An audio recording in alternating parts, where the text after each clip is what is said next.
نيجي بقى لاهم جزء في الفيديو ده، وهو ازاي تاخد اعلى نقاء من المايك ده. في ناس ما بتعملش اديت للصوت ويقوم جاي مصور الفيديو وينزله على يوتيوب ويقول لي ده فيه نويز والصوت مش حلو ومش عارف ايه. ما انت لازم تعمل اديتنج، ده ضروري، ده لازم. رمضان أهلا مرحبا رمضان، الذكر فيك يطيب والقرآن رمضان أهلا.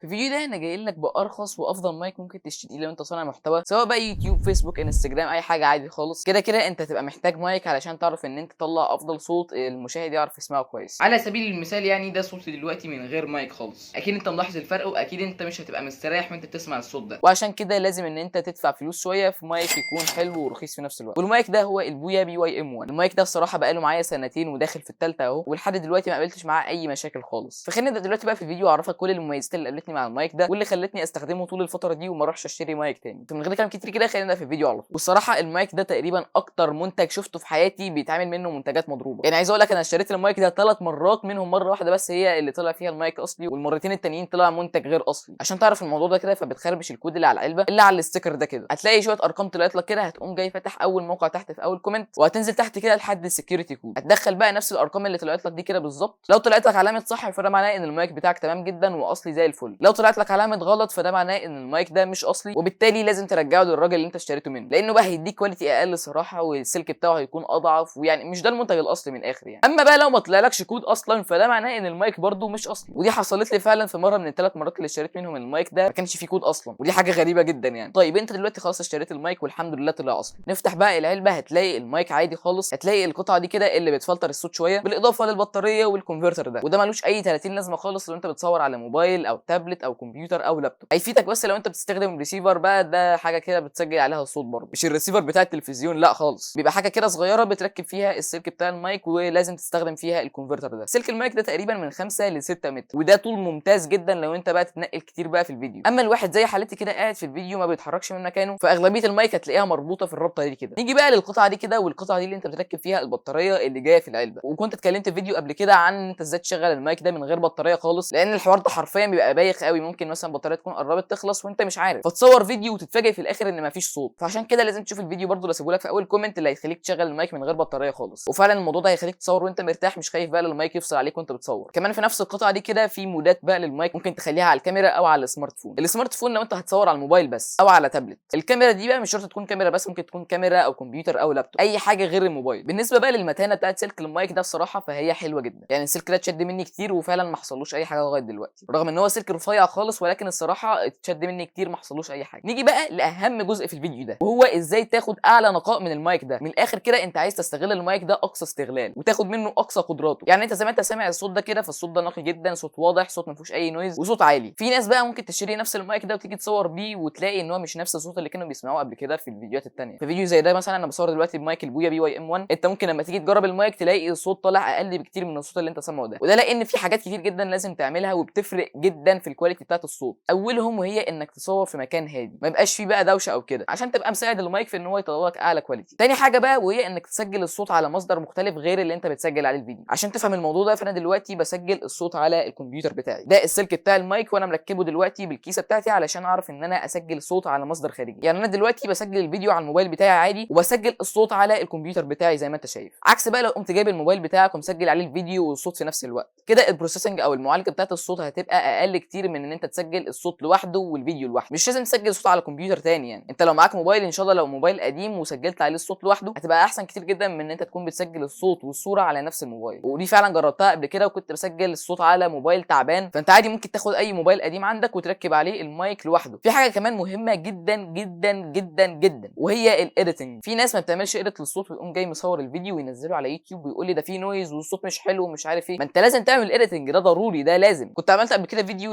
اديتنج على الكمبيوتر باستخدام برنامج الادوبي اوديشن. هسيبه لك برده تحت في اول كومنت لازم تتفرج عليه. نفترض انت واحد ما عندكش كمبيوتر اصلا، فعادي ما تقلقش، عندك برده على الموبايل برامج ومواقع كتير ممكن تعمل عليها اديتنج للصوت، واشهرهم طبعا برنامج الدولبي اون. برنامج دولبي اون خرافي حرفيا في تعديل الصوت. البرنامج ده متوفر من اول اندرويد 7 وانت طالع. في بقى موقعين تانيين جامدين جدا. اول موقع فيهم هو ادوبي بودكاست. الموقع ده الصراحه جامد قوي قوي في تعديل الصوت، مجرد ان انت تحط عليه ملف الصوت بتاعك بعدها بدقيقتين بيكون خلص وبيديك فعلا نتيجه خرافيه. وفي موقع تاني الصراحه مش فاكر اسمه، هسيبه لك في المونتاج. استخدم بقى اللي يريحك. انا قلت لك دلوقتي على 3 حاجات على الموبايل وحاجتين على الكمبيوتر، هما الادوبي اوديشن والاوداسيتي، والصراحه دول هيدوك نتائج ممتازه جدا. حاجه كمان مهمه جدا وهي البرنامج اللي انت بتسجل عليه الصوت. افضل برنامج ممكن تسجل عليه صوت على الموبايل بتاعك هو البرنامج الاساسي. ما تجيش بقى تنزل لي شويه برامج غريبه جدا او مجهوله المصدر من على البلاي ستور، دي كلها برامج فكسانه خالص ومش هتعمل لك صوت كويس. احسن برنامج هو البرنامج اللي جاي مع الموبايل. نفس الكلام برضو بالنسبه للكمبيوتر. انا بسجل دلوقتي الصوت على الساوند ريكوردر اللي جاي مع ويندوز 11 او مع ويندوز 10. جربت قبل كده اسجل مع الاوديشن والصراحه كان بيديني زنه كده غبيه في الصوت. من اهم مميزات المايك ده ان هو بيعيش كتير. المايك ده بقى له معايا سنتين وداخل في الثالثه اهو. فانت تشتري المايك ده بقى سواء كان ب 180 جنيه او ب 200 جنيه، الصراحه مش متابع سعره قوي الفتره دي، ولكن قبل غلاء الاسعار كان ب 150 جنيه. دلوقتي ممكن تلاقيه داخل في 220 250 حاجه كده. عايز اقول لك الصوت بتاع المايك ده بينافس مايكات اغلى منه بكتير، فالسعر ده الصراحه ممتاز جدا للقيمه اللي بيقدمها المايك ده. وبس كده، دي كانت كل حاجه عن المايك البويا بي واي ام 1، افضل وارخص مايك من وجهه نظري لصناع المحتوى. هسيب لك بقى تحت في اول كومنت كل حاجه انا قلتها في الفيديو ده بقى، ولو عجبك بقى الفيديو ما تنساش تعمل لايك وتشترك في القناه وتفعل زر الجرس، واشوفك في الفيديو الجاي.